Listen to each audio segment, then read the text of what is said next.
Yes, good afternoon, learners. This is Dr. Ramesh Babu, Associate Professor, School of Business, SR University, India. So we'll be discussing today about warehousing. We all know warehouse is one important element in supply chain, any supply chain. Nowadays, we see a lot of distribution networks by retail chain companies, Amazon, Flipkart, and a lot of companies maintain their inventory, either raw material at the manufacturing plants or finished goods after manufacturing, or raw material suppliers will have their own inventory storerooms, which are called warehouses.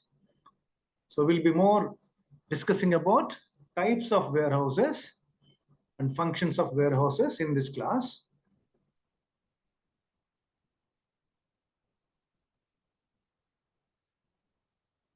Broadly, today we will see about the strategic point of view of the warehouse and what are the different operations carried in a warehouse and what are the types of ownership arrangements for a warehouse and what are the decisions taken by managers and supervisors in a warehouse. In the picture you can see there are storage racks on either side and there is aisle space, the corridor in between, where one material handling equipment you can see. Abdallah, can you tell what is this equipment? What is this machine? You can unmute and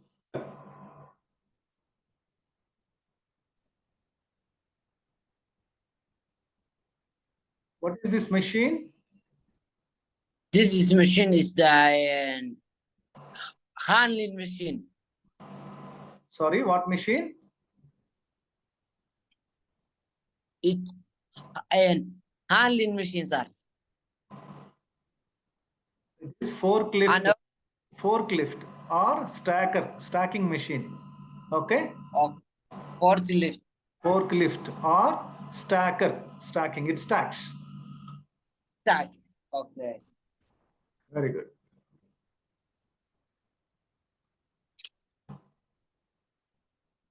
So, two racks on either side, and each rack has got several stages or layers, multiple stages or layers.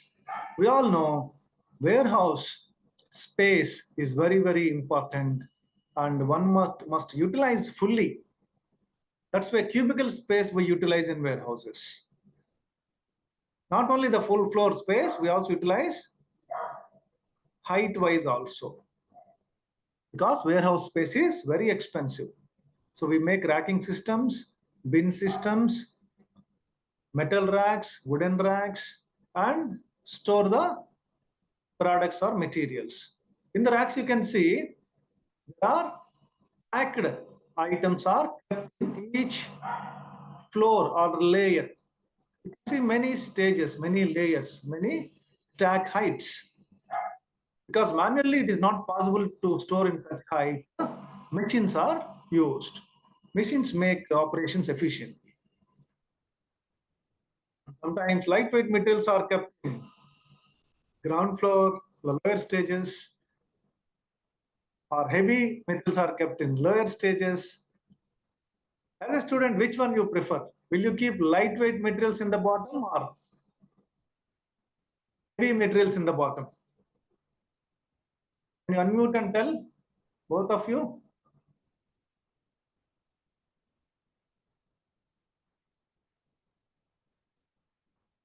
Yes, sir. And speak, unmute and speak. Yes. Will you keep lightweight materials or heavy materials in the bottom floor? Which one? Sir, what? I'm not getting what are you saying? Okay. In these racks, products can be stored. And you have heavy materials, more weight materials, less weight materials. Which one It's you will more weight in material, sir. bottom? The bottom It's shelf? more More weight it's material. more weight. Very good. Yes, sir. Very good. So, very good. Fantastic. In the bottom floor, we keep heavyweight material so that keeping in the shelf and removing is easy, right? And lightweight metals will keep on the top floor. Broadly, these four aspects we are going to see in today's lecture. And in general, as we were discussing, in supply chain logistics, this warehouse becomes very, very important because this provides space for stocking. Whenever customer demands, we can dispatch immediately. We can keep some stock so that there is no shortage. Whenever customer, dealer, retailer asks for products or materials, we can dispatch immediately if we maintain stock. First thing. Second thing, scientific storage, again, very, very important.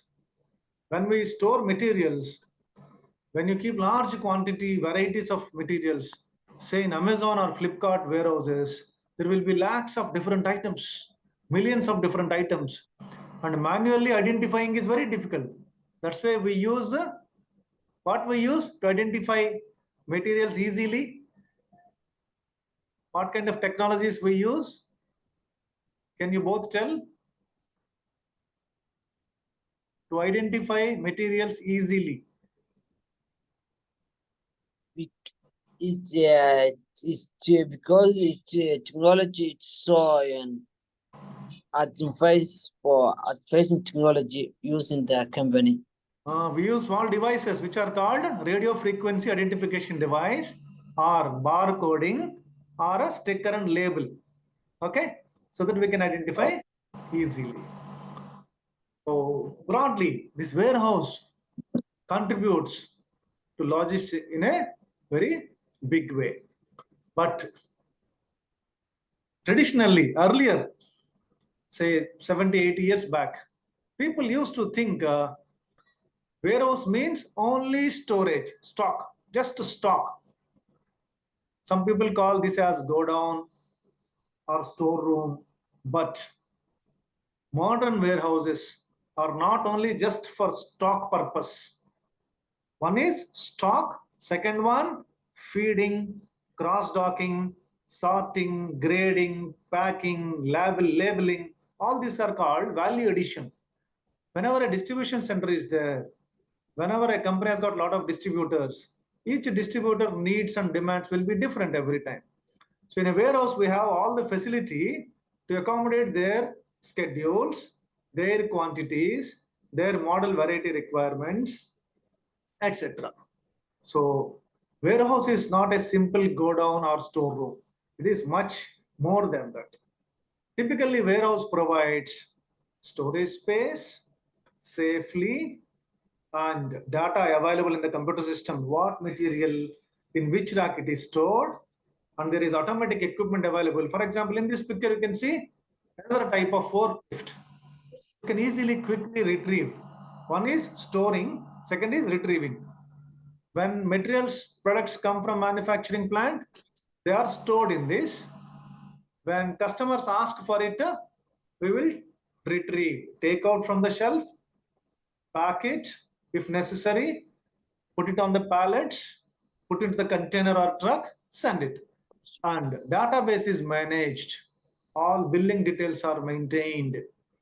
So warehouse has got a lot of such functions. Let us see further how this strategic warehousing concept evolved. Earlier, people used to think warehouse means a lot of stock is kept and stock is carrying a lot of costs. And whenever customer want, we will take on and give. But we can really see warehouse is not simply stocking for a long time. Rather, many value additions are done like packing, repacking, sorting, grading, labeling, huh? Shrink wrapping, polythene wrapping, palletizing, unitization, cross-docking, many functions. Okay, in a warehouse, not simply storeroom, there are many things regarding layouts we are going to learn in the next lecture. Now we will see types of warehouses. Okay. In the pictures you can see, the top picture shows some conveyors. You all remember last class we learned different material handling systems in a warehouse. Here you can see roller conveyor, right? There's a forklift in the bottom one and there are pallets, correct? So broadly warehouses are categorized into, they support in fact to distribution centers to consolidate different items and quantities, to break the bulk break. Can you tell what is bulk break or break bulk facility? Both of you. Yes, sir. What is break bulk facility? Break bulk.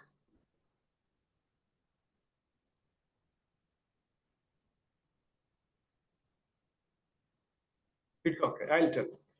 When we get large quantity in a truck or wagon or container, like loose grains, mango boxes, sugar bags. So it comes in bulk quantity. 30 tons of sugar in a container comes. After it reaches the warehouse, from there we want to divide the 30 tons, 30,000 kgs of sugar into small portions to send to different retailers. So this we call it as bulk break. Okay. And cross docking. You all know cross docking. In cross docking, what happens? Materials are never stored in a storeroom, even temporarily or long term. Please mute yourself.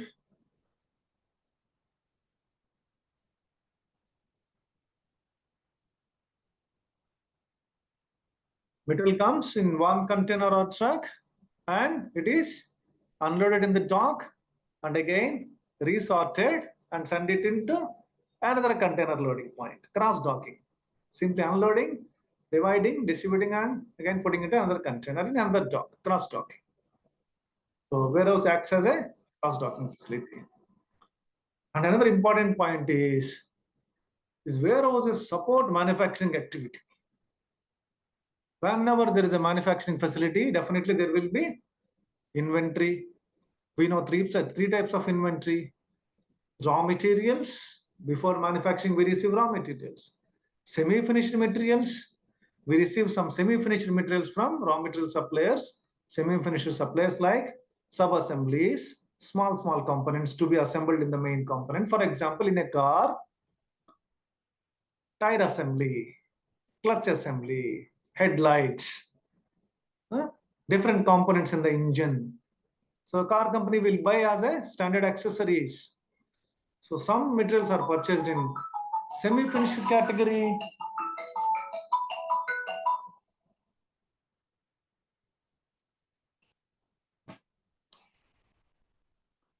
Some materials are purchased in finished category, standard components. Okay.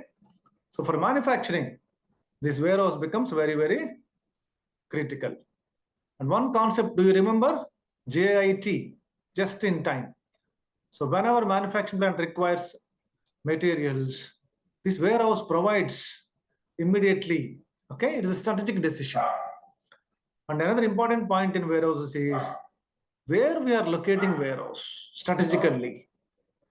The company may have multiple manufacturing facilities, multiple distribution facilities, and multiple points of consumption, multiple modes of transport. Now, where should we locate our warehouse in the entire geography of our business? Very important.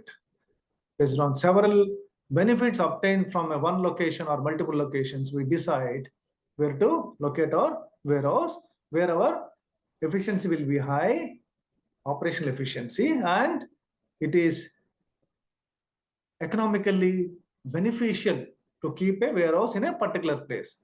Suppose in India, a company has got 10 distribution centers in South India, for example, Telangana, Andhra Pradesh, Tamil Nadu, Karnataka. Then if company need to do business for 10 distributors in 4 states, the company can take a strategic decision of locating one warehouse in each headquarter or near to the headquarter.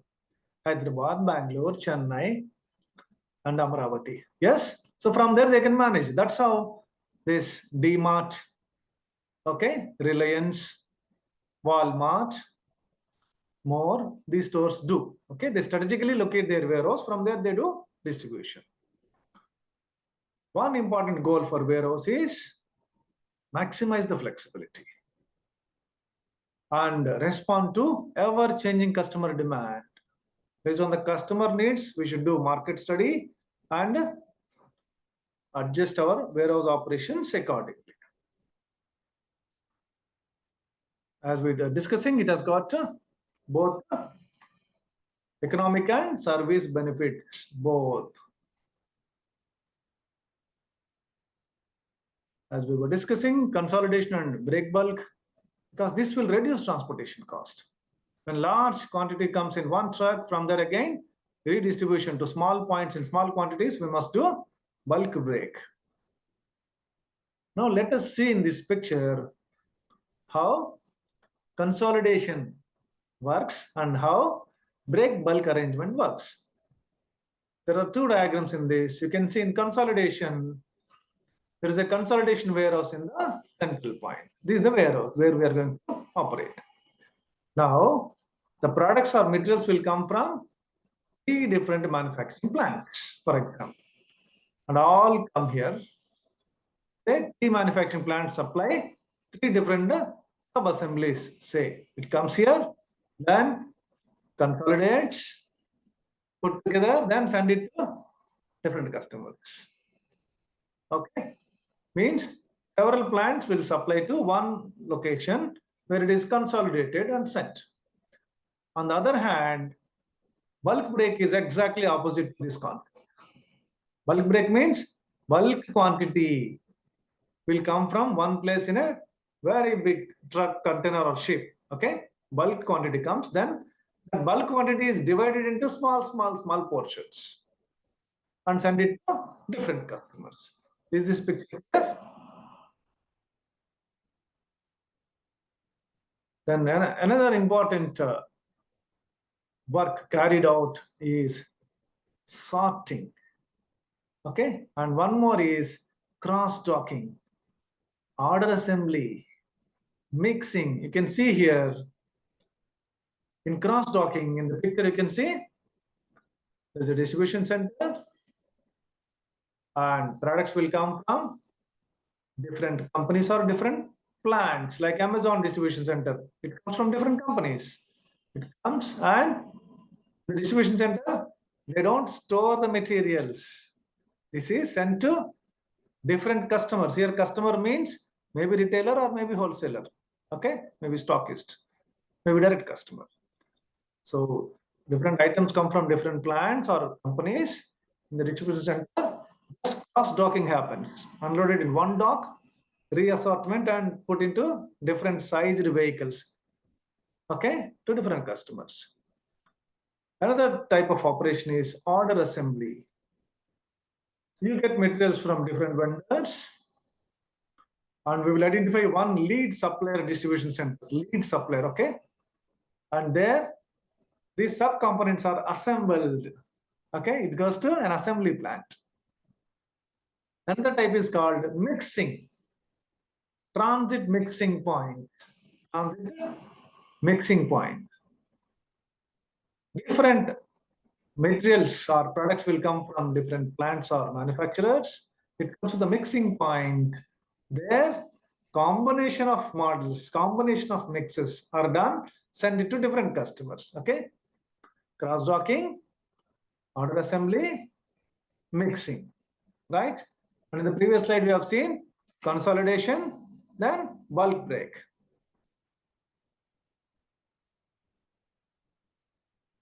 In this diagram, we can see cross-docking. Okay, the distribution center From suppliers, different materials will come. These are the dock points. Okay, these are unloading docks. On the other side, loading docks towards customers. And what is happening in between? Metals are received, unloaded on the dock. After receipt, verified for the documentation accuracy, damages, missing, pilferage. Okay, all the documentations are verified like invoice, GR, goods receipt, etc. Then sorting is done. Sorting and shipping means again loading. They are the activities. And most of the e-commerce company warehouses, this cross-docking is becomes very important for the success. And they use IT, information technology. They use RFID attached tags, barcoders, scanning machines, so that millions of packets need to be checked, verified, and sent to different places. Correct? No, it cannot be manually done.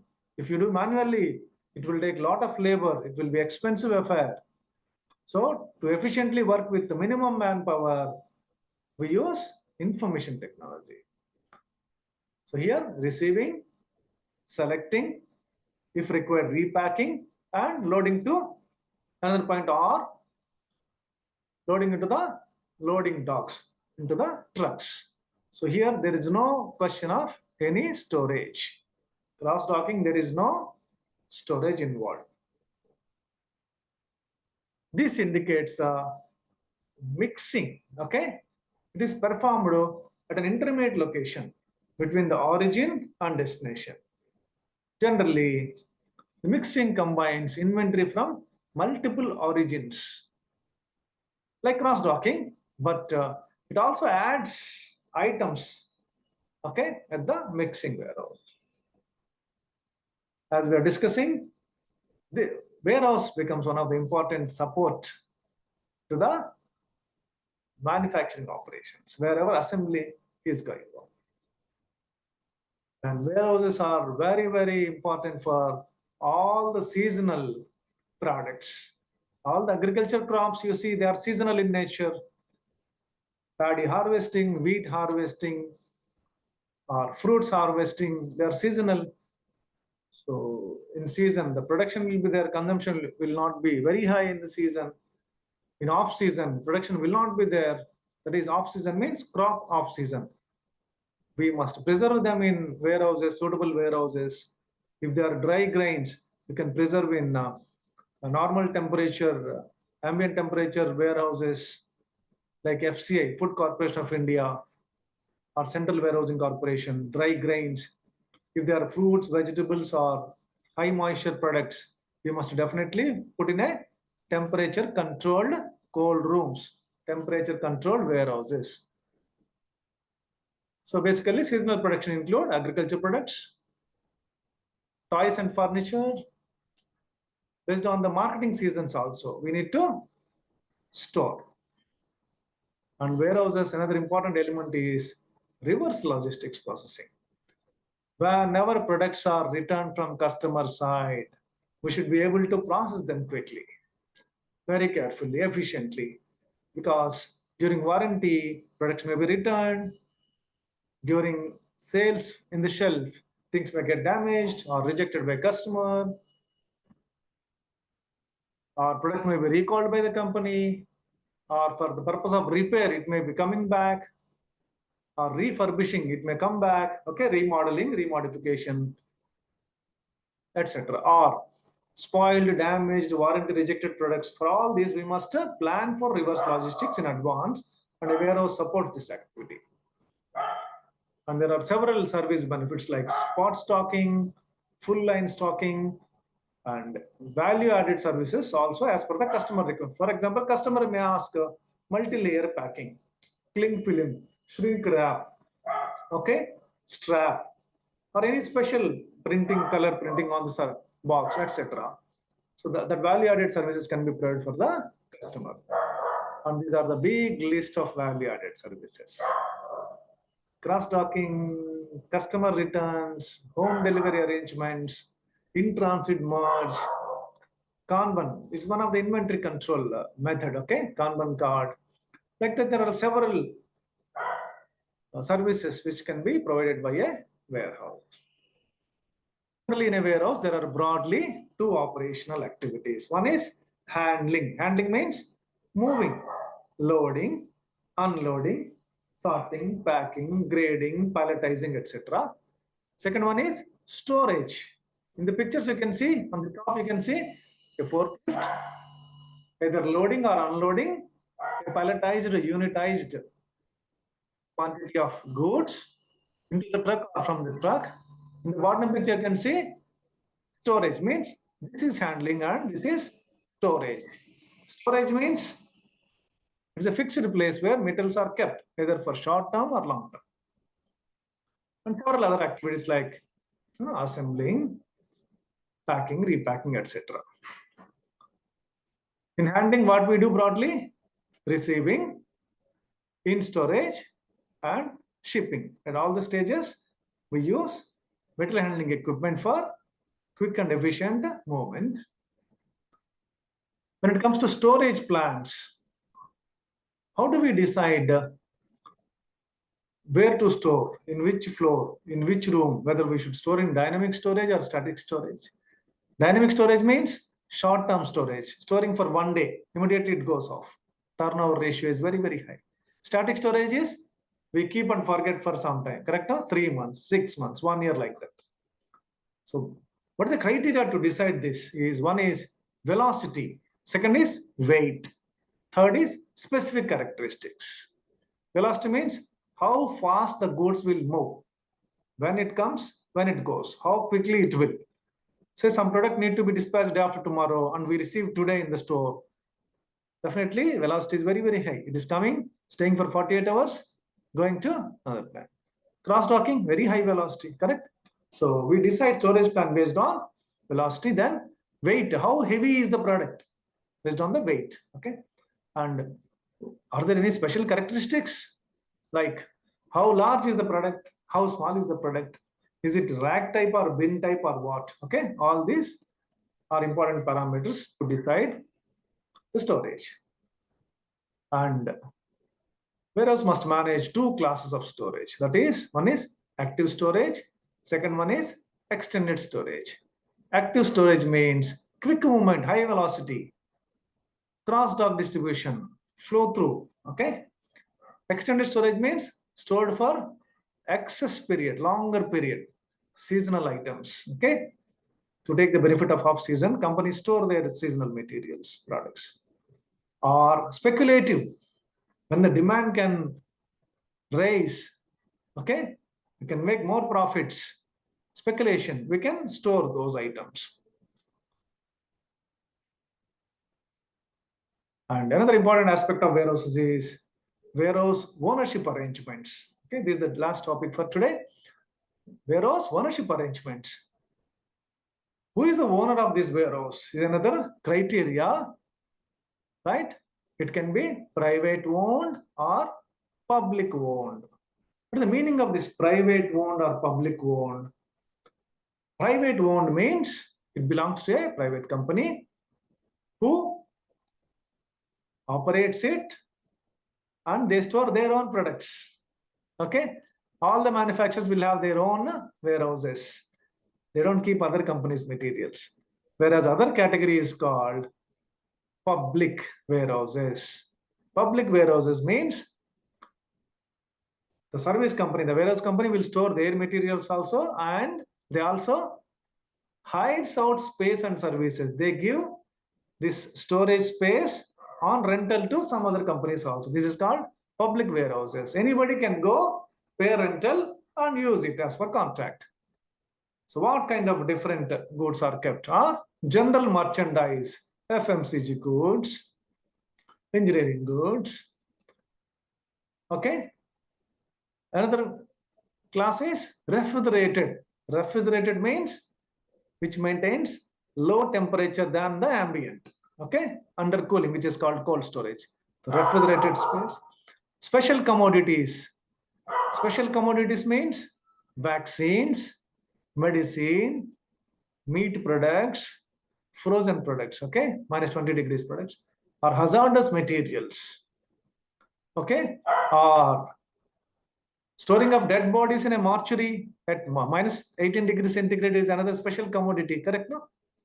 Or furniture, wooden furniture, household goods, etc. This classification is done because each product needs a different kind of handling method, different kind of safety method, different kind of safety requirements, different kind of temperature, humidity, and gas condition requirements. For general merchandise, low temperature may not be required. For fruits, definitely low temperature required. For meat and meat products, frozen temperature requirements required like minus below 0 degrees centigrade, up to minus 18, minus 20 degrees centigrade. If you are storing ice creams, definitely require temperature below minus 15 degrees centigrade. If you want to store ice, you want to store vaccine medicines, you require low temperature. So based on these, different classes of warehouses are built. Sometimes warehouse combines both the private and public operations also. Okay, depending on the requirements of both. What are the important warehouse decisions? Okay, that determine handling and storage efficiently. If you want to run your store efficiently and handle efficiently with low expenditure and high profitability, definitely see the layout in the bottom diagram, very systematically designed. There are storage rooms, dynamic and static. There are corridors. There are docks, loading docks, unloading docks, proper racking system. Okay, let us see some of the important parameters for this decision. First one is site selection. Means where you are going to locate your warehouse. Is it within the city? Then land cost is very expensive. Large size container trucks may not be available in cities. So generally warehouses must be constructed outskirts of the cities. That's what you find in every city. Outskirts of the cities, these warehouses, because it needs a lot of space and it should be accessible to the main road. Trucks or containers should be able to easily come, trailers easily come. Okay. And another important criteria is design. Based on the type of product, kind of product, your layout to design. And product mix analysis. What kind of different products and range of products you are receiving, horizontal, vertical. What mix combinations you are going to store. Okay, because you see a lot of products will have a lot of pack sizes. Again, correct? No? If you see chocolates, 10 gram, 20 gram, 50 gram, 100. If you see Lay's potato chips, 10 gram, 20 gram, 50 gram, 100 gram. Like that, several pack sizes. Then expansion. What is going to be our future requirement for this warehouse? Say this year in 2024, we are constructing a warehouse with a 1,000 square yard space. And if our business grows after 5 years from now, if you want to extend, you must have a plan in advance to buy extra space for extension in advance. Okay, that's called expansion plan. Then material handling. What kind of products you are handling? What kind of material handling we should plan so that our work is efficient?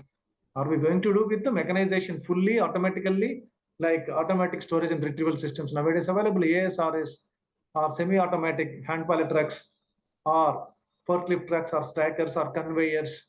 Different kind of material handling equipment need to be selected. Then layout.